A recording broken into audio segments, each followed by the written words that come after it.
ಹಾವೇರಿ ಜಿಲ್ಲೆ ರಾಣೆಬೆನ್ನೂರು ತಾಲೂಕು ಕೊಡಿಯಲ್ ಹೊಸಪೇಟೆ ಗ್ರಾಮ ತೀರದಲ್ಲಿ ತುಂಗಭದ್ರಾ ನದಿ ಮೈದುಂಬಿ ಹರಿಯುತ್ತಿದೆ. ಇದನ್ನು ವೀಕ್ಷಿಸಲು ಹೆಚ್ಚಿನ ಸಂಖ್ಯೆಯಲ್ಲಿ ಸ್ಥಳೀಯರು ಮತ್ತು ಪ್ರವಾಸಿಗರು ಆಗಮಿಸಿ ಈ ದೃಶ್ಯವನ್ನ ಕಣ್ತುಂಬಿಕೊಳ್ಳುತ್ತಿದ್ದಾರೆ. ಈ ಸಂದರ್ಭದಲ್ಲಿ ನಮ್ಮ ಎಬಿ ವಾಹಿನಿಯೊಟ್ಟಿಗೆ ಜನರು ಮಾತನಾಡಿ ತಮ್ಮ ಸಂತಸ ಹಂಚಿಕೊಂಡರು. ವರದಿ SM Zakir, AB news Kannada, Ranebennur.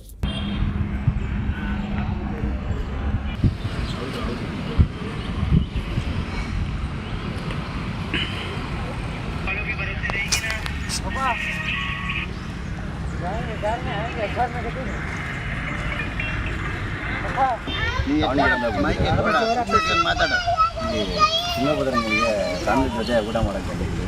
ಇದನ್ನು ಮಳೆ ಬರಬೇಕು ಬಂದರೆ ತುಂಬಿ ನೀರು ಎಲ್ಲ ನೋಡೋಕ್ಕೆ ಚೆನ್ನಾಗಿರುತ್ತೆ. ರೈತರಿಗೆ ಎಲ್ಲ ಸ್ವಲ್ಪ ಈಸಿ ಆಗುತ್ತೆ, ಒಳ್ಳೆ ಅನುಕೂಲ ಆಗುತ್ತೆ. ಚೆನ್ನಾಗಾಗುತ್ತೆ, ನಗಡೆ ಹೊಳೆ ಬಂದೈತಿ, ರೈತರೆಲ್ಲ ಖುಷಿ ಅದಾರ. ಒಳ್ಳೆ ಯಾರಿಗೆ ಕಷ್ಟ ಇಲ್ಲ. ಹೊಳೆ ಫುಲ್ ಬಂದೈತಿ, ನಗಡೆ ಫುಲ್ ಮಳೆ ಆಗೈತಿ, ರೈತರು ಖುಷಿ ಅದಾರ. ಭಾಳ ಖುಷಿ ಆಗೈತಿ. ನಮಗೆ ನಮ್ಮಂಥ ಬಡವರಿಗೆ ಖುಷಿ.